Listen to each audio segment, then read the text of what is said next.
आज चाहिँ हामी सबैजना मिलेर मेरो साथीको बिहेमा जाँदैछौँ सबैजना, किनकि आज पुरा बेसी पानी परिरहेको थियो नि त, त्यही कारण अगाडिदेखि भ्लग बनाउनै पाएन हो। त्यहाँदेखि गाडीमा बसेदेखि मात्रै भ्लग बनाएको। यहाँ अट्टी छ गाडीमा होइन, त्यही भएर चाहिँ पुरा बेसी भ्लग पनि त्यति मात्र बनाउनु पाएन हो। अन्त हामी यहाँनिर फुर्किरहेछौँ, यहाँनिर आधीको बिचको नै बनाउनु पाएन किनकि पुरा बेसी पानी परिरहेछ नि। तपाईँले देख्न सक्नुहुन्छ फेरि बारे नै हेर्नु नि, बारेसम्म नै पानी पर्छ किनकि पानीले भिजेर लोट होइन। यहाँनिर भिजेको कस्तो बिजोकले पुगेको कि हामी चाहिँ तलनिर रोडदेखि अलिकति मुनि रहेछ नि त साथीको घर चाहिँ, त्यही भएर चाहिँ पुरा बेसी पानी परेर चाहिँ हामी बसिरहेछौँ यहाँनिर स्न्याक्सहरू खानु। पानीले यस्तो परिरहेछ कि मारे यसले मलाई रेस्टुरेन्ट बनाइ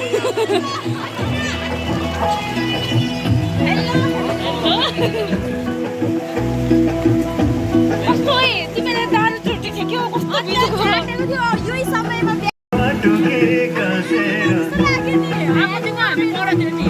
लो यार राम्रो देखिरहेछ तँलाई के हो राम्रो देख्दैछ। ओए भ्लग बनाउँदा अनि पानीले फुटेर केही बनाउनु छैन।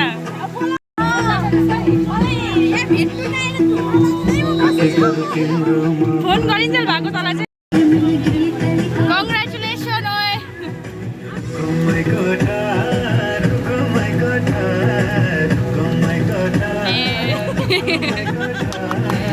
लो जाने पुग्छ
यहाँनिर त पाल्लै पिला भेट्नु जानु परिरहेछ होइन, बिजोक छ।